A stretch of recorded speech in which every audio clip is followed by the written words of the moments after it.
une fois qu'on avait fait la communication entre les deux applications d'une manière synchrone en utilisant le REST template. Par la suite, on va voir comment on va faire avec OpenFin de la manière déclarative. Donc maintenant, on va voir la partie naming registry. Okay. L'idée, c'est quoi? C'est que voici le microservice paiement. Okay. Voici le microservice de commande.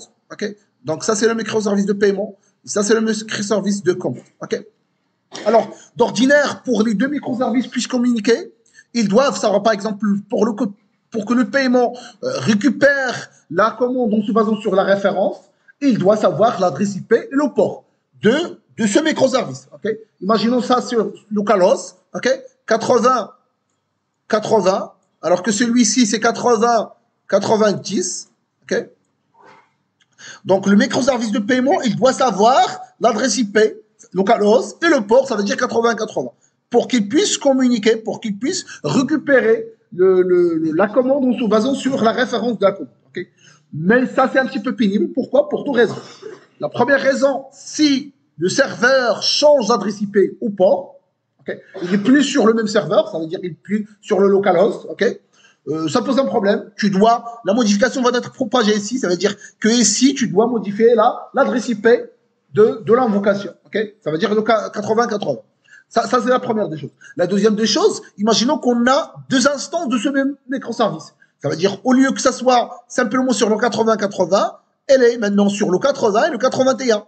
Okay, sur deux ports différents, mais c'est la même adresse IP. Mais aussi, c'est le même microservice. Pour faire face à quoi? Pour faire face à un problème de performance. J'ai un problème de performance, la solution la plus évidente, c'est ce qu'on appelle la scalabilité horizontale. Ça veut dire quoi? Ça veut dire augmenter le nombre d'instances. Au lieu que ce soit un seul projet qui se lance sur de la partie commande, j'aurai deux microservices commande, mais sur deux ports différents, bien évidemment. Okay. Maintenant aussi, le paiement, il va y avoir un problème. Comment il va communiquer? Avec quelle instance il va communiquer? C'est le 80 bien le 80-80 bien le 80-81, c'est aussi problématique. Donc, que ce soit un changement facile d'adresse IP au port, ça veut dire le nom de domaine, premier cas d'utilisation.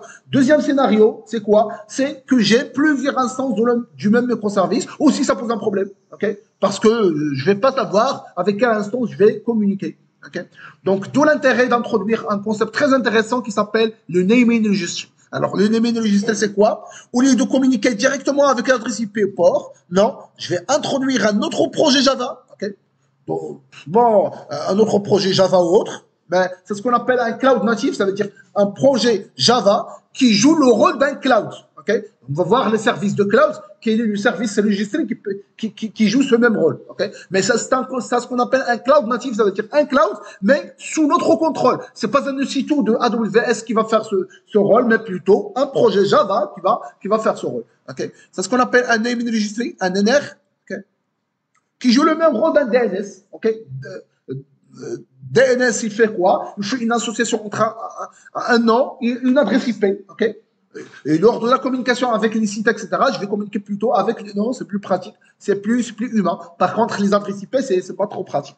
Donc, le naming registry, qu'est-ce qu'il fait exactement? Il enregistre une petite table de base de données, qui contient le nom de microservice, okay, l'adresse IP de microservice, le port de microservice, le status de chaque microservice, est-ce qu'il est up ou down, et si le nombre d'instances.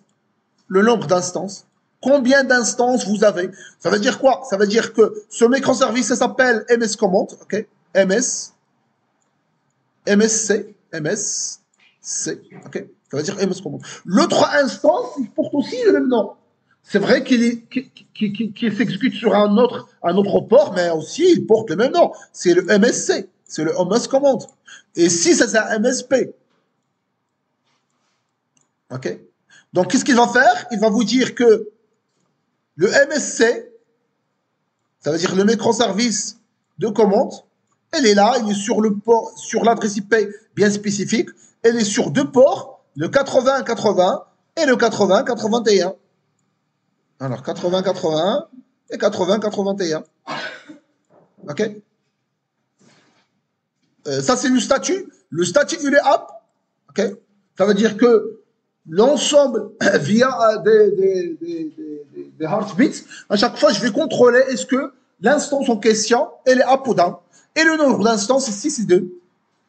Pourquoi? Parce que j'ai deux microservices qui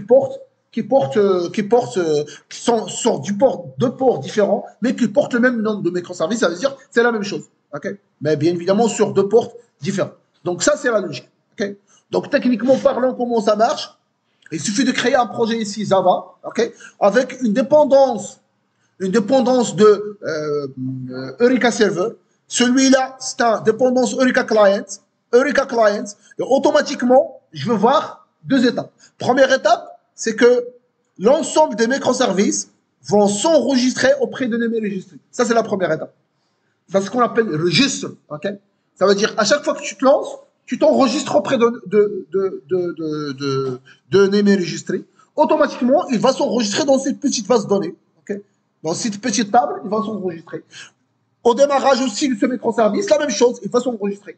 Une fois que je démarre l'instance numéro 8081 de microservice commande, aussi il va s'enregistrer. Donc en fin de compte, j'aurai une base de données qui contient l'ensemble des microservices que j'ai. Bien évidemment, pour contrôler le statut, est-ce que vous êtes toujours up ou down? Je vais faire un petit contrôle à chaque fois. Est-ce que vous êtes toujours up? Via un petit message, un petit heartbeat. Okay? Est-ce que vous êtes up, oui ou non? Est-ce que vous êtes up, oui ou non? Okay? Chaque milliseconde, chaque 10 millisecondes. Okay? En fin de compte, j'aurai mon tableau de base de données toujours mis à jour. Okay? Donc, grosso modo, c'est ça, l'idée de ce qu'on appelle le name and register.